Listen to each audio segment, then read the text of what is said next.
11 में हुआ। मैं वहीं रह रहा हूँ लाहौर में। अख्तर इस्लाम साहब भी तशरीफ़ लाए हुए अमेरिका से, वहीं इनसे मुलाकात हुई और कसूर के हवाले से जो बातचीत हुई तो इस प्रोग्राम का उन्होंने ख़ास तौर पर जिक्र किया। ये मेरे लिए एक ख़ास खुशी की बात भी है और हमारे लिए ये बात ख़ास तौर पर इसलिए ज़रूरी है कि कसूर का खित्ता फ़ौज के या अस्करी लिहाज से ज़्यादा मशहूर नहीं है। जिस तरह हमारे पाकिस्तान में जेलूम है, चकवाल है, फिर दादा खान है और आज़ाद कश्मीर है, कुछ इलाके ऐसे हैं जहाँ के फ़ौज के अंदर, आर्म फोर्सेस के अंदर लोग बहुत कसरत से पाए जाते हैं। उनका आपस में रब्ता भी रहता है और कहीं पे भी चले जाएं चकवाल के, जेलूम के, पिंडी के, इस तरह के लोग ज़्यादा मिलते हैं। कसूर के आर्म फोर्सेस के अंदर चूँकि थोड़े लोग हैं, ये प्रोग्राम इस लिहाज से मुनफरिद है कि जो रिटायर्ड हजरात हैं, अगर इनका रब्ता हुआ है तो इस वक्त जो सर्विंग लोग ज़िला कसूर से ताल्लुक़ रखते हैं उनके साथ भी हमारी शनासाई हो सकती है।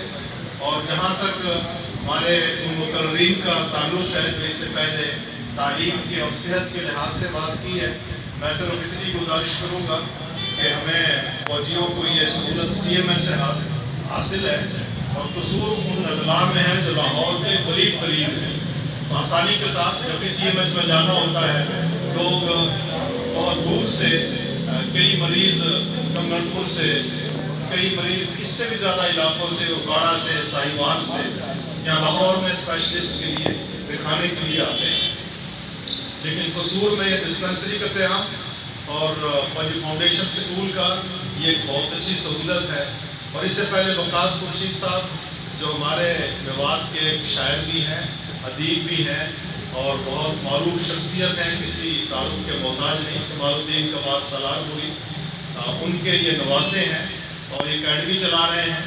ये इस बात के लिए तारीफ़ के मुस्तहिक़ है कि बच्चों की काउंसलिंग करते हैं, उनकी तरबियत में और हिस्सा डालते हैं। इसी तरह से हमारे जो रिटायर्ड हज़रात हैं, इनमें ज़फ़र यासीन बाबर हैं, इनसे चूँकि मेरा ज़माना तालिब इल्म से ही ताल्लुक़ है और ये हमारे कसूर के लिए भी खुशबख्ती की बात है कि ये लाहौर DHA के एडमिनिस्ट्रेटर रहे और इन्होंने अपने एडमिनिस्ट्रेटर होते हुए अपने इलाके के लोगों के लिए मकदूर भर कोशिश की, जहाँ तक ये हो सकता है। इन्होंने अपनी वेलफेयर के लिए, फलाह बहबूद के लिए भी काम किया। मेरी क्योंकि ज़्यादा बात मैं इसलिए नहीं करना चाहता, पहले ये काफ़ी ताख़ीर है, लोग इंतज़ार कर रहे थे और भी मुकर्रिर बातचीत करने वाले मौजूद हैं। मेरी यही एक ख्वाहिश और गुजारिश है कि इस सिलसिले को आइंदा भी जारी रखा जाए। हमारे जो रिटायर्ड हजरात हैं, इनका कोई बाकायदा एक जैसे आज तशरीफ़ लाए हुए हैं, कुछ रजिस्टर हो जिसके अंदर हर आदमी अपना नाम लिख दे, अपना एड्रेस लिख दे, अपनी यूनिट लिख दे और अपना टेलीफोन नंबर लिख दे। और जो इसके मुंतज़मीन हैं, मंसूर साहब हैं, अफजल साहब हैं और बाकी जो कोऑर्डिनेट कर रहे हैं, वो इसका रिकॉर्ड रखें और इस इवेंट को हम सालाना के तौर पर भी मुनक़िद कर सकते हैं ताकि हमारा सालाना इवेंट हो और हम अपने जो रिटायर्ड लोग हैं उनकी फलाह बहबूद करें। हमारे बहुत से फौजी हजरात हैं, उनको रिटायरमेंट के बाद बहुत सारी मुश्किलात का सामना करना पड़ता है। किसी को लीगल मसाइल हैं, किसी के सेहत के मसाइल हैं, किसी को बच्चों के शादियों के मसाइल हैं, किसी को आबकारी के मसाइल हैं, किसी को अपने रहाइश के मसाइल हैं। तो उनके लिए ये कोशिश की जा सकती है कि एक बहबूद फ़ंड हो या बहबूद फ़ंड ना भी हो तो हमारे वसाइल वाले लोग जो इस वक्त मौजूद हैं वो अपने लोगों के लिए सहूलत पैदा करें और वेलफेयर करें।